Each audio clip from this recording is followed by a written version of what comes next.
When we go to use the sine law, we need 3 pieces of information.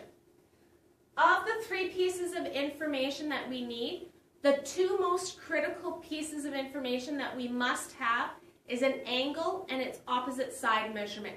If we don't have that, we cannot use the sine law, because that's the only way that I'm going to get one of those 3 ratios completely filled, is I need to know that angle measurement and its opposite side.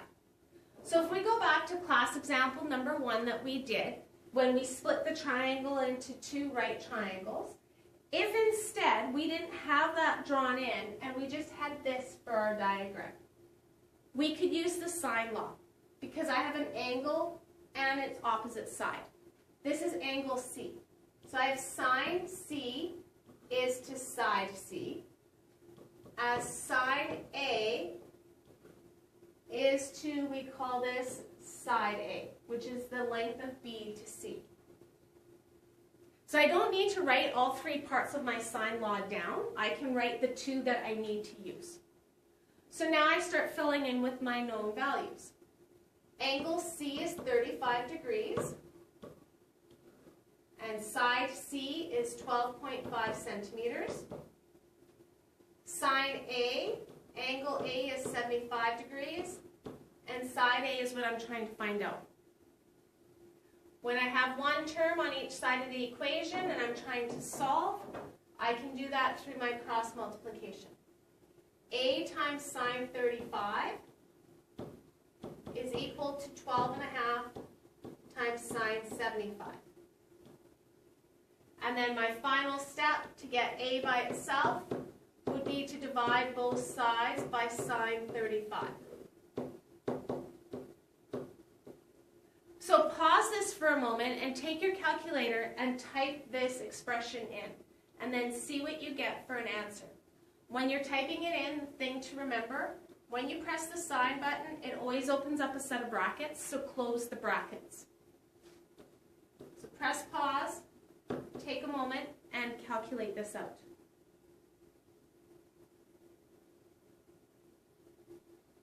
If this is done correctly, the answer that you should get is 21.05. That was the same answer that we got in the first example when we broke it up into 2 triangles. Now, had my triangle been given to me in this fashion, and I tried to make it as 2 triangles, I would run into some problems. The problem that I would run into is not knowing when I draw this line what it does to the angle here. I have no way of knowing whether or not it's bisecting the angle, so if it's cutting it in half, or how it's distributing these 2 lines.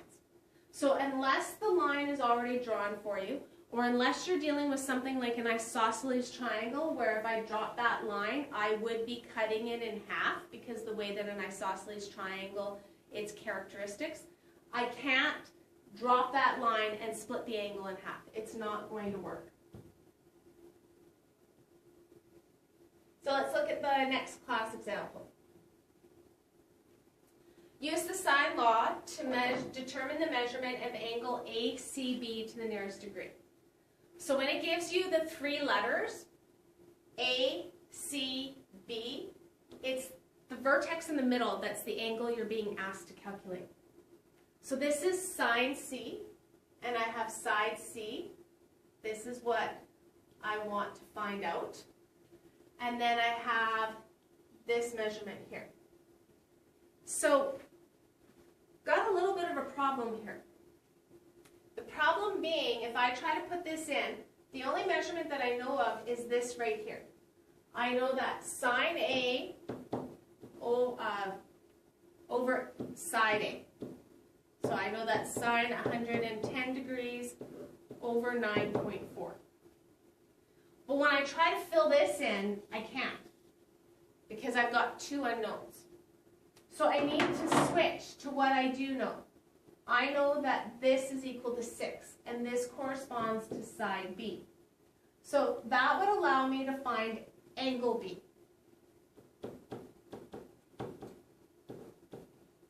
I get sine B over 6. And if I know two of the angles, I can find the third angle through the sum of the angles in a triangle property. So I'm going to solve for sine B. So again, I'd use that cross multiplying. 6 times sine 110 degrees equals 9.4 times sine B. To get sine B by itself, I have to go 6 times sine 110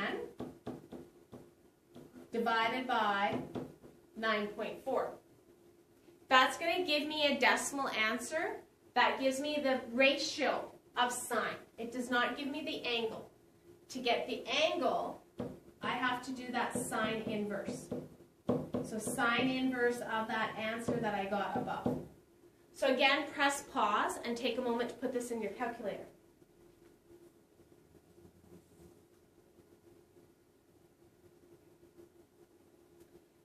If you've done this correctly, you get that angle B is 36.8 degrees, which to the nearest whole degree would be 37.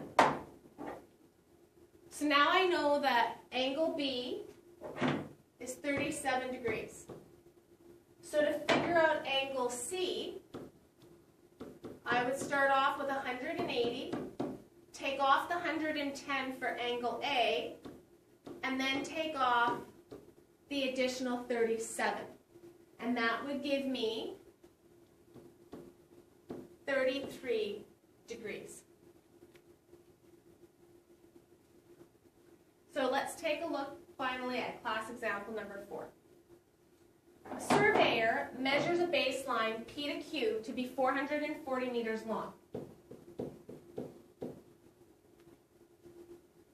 He takes measurements of a landmark from he takes measurements of a landmark R from P and Q and finds that angle QPR, that would be this angle right here, is 46 degrees, and angle PQR is 75 degrees. And the question is, calculate the perimeter of this triangle. So to calculate the perimeter of the triangle, I would need to know side P and side Q. Remember what I said, I need to have one complete set. And if I look, I have a known measurement and an unknown. A known and an unknown. A known and an unknown. I don't have a complete set, but I can figure it out, or figure one of these 3 missing measurements out, because these 2 measurements plus R have to equal 180 degrees. So angle R will equal 180 minus the 75 minus the 46, which gives me 59 degrees. So now that you have this angle, I want you to take a moment, try to see if you can figure out what side P and side Q equal, and then press play and watch me work through those 2 unknown sides. So if we look at starting off with P, well, I start off with my known measurements. I have 440 meters is to sine of a 59 degree angle, the measurement and its opposite angle, as P is to sine 46. So remember, I can put the angle on the top or I can put the side length on the top. It doesn't matter, just be consistent.